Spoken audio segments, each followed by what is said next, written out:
mga par. Sokbit na mga par. Mga par, may share lang tayo para lang sa mga bagong mechanics at sa mga nag-aaral ng pagiging mekaniko. Ang share natin ay para sa mga nag-aaral ng mekaniko at sa mga new mechanics and apprentice, probie, and sa mga susunod na henerasyon na mga mekaniko. Pagpatuloy nyo lang yan mga par, kasi maganda tong napili nyong trabaho mga par. Napakabisa nito.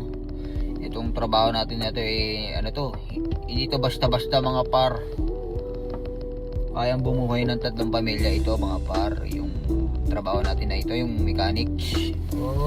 Subok ko na yan. Ako yung buhay na patunay na maganda tong kurso natin. Napaka-bisa, skilled. Yung sa mga nag-aaral kung sa tingin nyo mababang uri lang tong kurso natin mga par.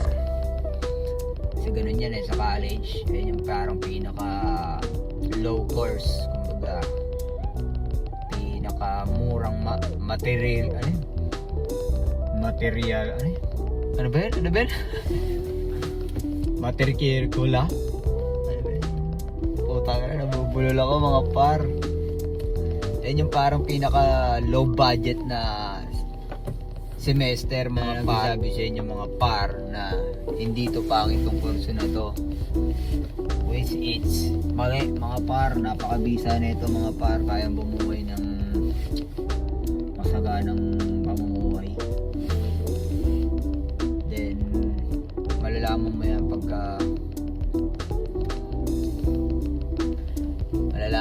kapag nasa abroad ka na mga par. Kasi ang hinahanap nila sa abroad ay skilled worker, yung mga mabibisang manggagawa mga par. Kaya mabisa itong kurso natin. Ako pagka naging kayo, nag-aral kayo so college, pag nag-engineering kayo, butik na yan, may stock na kayo dyan sa Pilipinas. Magiging ka na dyan, isa ka na sa mga pundasyon. Kaya habang bata pa kayo mga par, yung kurso na kuha ninyo, yung skilled, yung pang mahirap na trabaho, kasi yung magpapalupit. Kumbaga yung mag-iin sa buhay nyo. Alam mo, matanda na yung nagsasalita no? Hindi, lang, sabay lang tayo sa flow, pero yan yung nakikita nating mabisa dami akong kilala, naging pulis, naging pulis, sundalo, naging teacher, abogado. Anong nangyari? Ayun, na-stuck lang sila sa Pilipinas. Pero kung sila, yung mag-i-explore sila mga par, sila sa Pilipinas lawyer. So pag nag-abroad sila par, iba magiging trabaho nila. Hindi sila lawyer, magiging sila, tagahugas. Kung hindi, mag-aaral ulit sila, magiging farmer, mga ganun bar. Yung kurso mo, may lisensya ka sa Pilipinas, may profesyon ka. Pagdating sa abroad bar, puta na yun, magiging ka, skilled worker ka. Ano tong sinasabi ko, di ba? Kaya kumuha ka ng skilled worker para pagdating ng panahon, magamit mo man, magiging magiging matikas ka.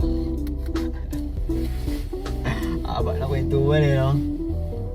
Mukhang tarobe ang puta. Sa una talaga, maghihirap ka talaga ng experience ka talaga. Kasi maghihirap ka dyan.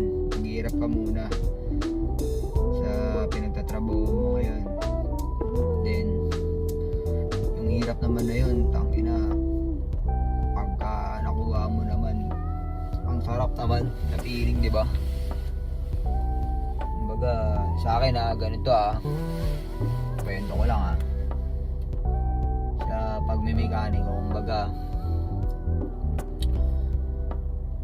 nakakuha mo na lahat ng knowledge and training, certificate sa Pilipinas. Kumbaga pagdating dito sa abroad, parang ito na yung huling hangganan ng pagiging mekaniko. Although wala namang katapusan ng pagiging mahusay.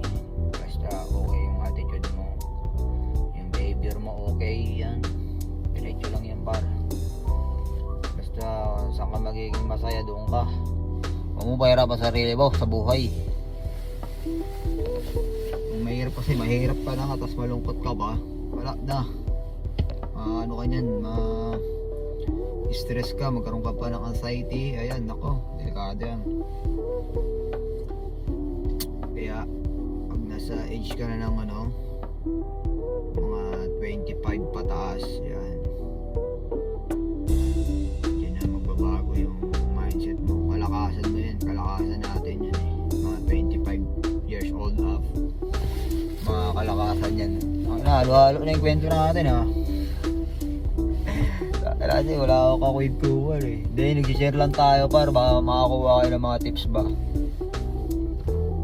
Baga pag nag-college kayo, kunin nyo yung skilled worker. Pag nag-engineering kayo or kinuha nyo yung may mga lisensya, wala, may stock lang kayo dyan, Pilipinas. Tapos may stock lang yung knowledge mo kasi yun lang ang magiging alam mo. Kuha ka ng mga skilled worker, mga mechanical, power plant, automotive, welder, plumber, mga ganun. Yun mga kunin mo, pangmalakasan. Ito, bakit tobero ka alam, mahal ang sweldo rito ng tobero putang ina, mataas pa sa lawyer sabi sa'yo mga par, basta ayun lang yung natin, share natin. Basta par, lagi mo lang gagalawan para maging happy ba, maging okay tayo. Beng, mga par, ng pangit ang kwentong putang dami. Skilled worker ka,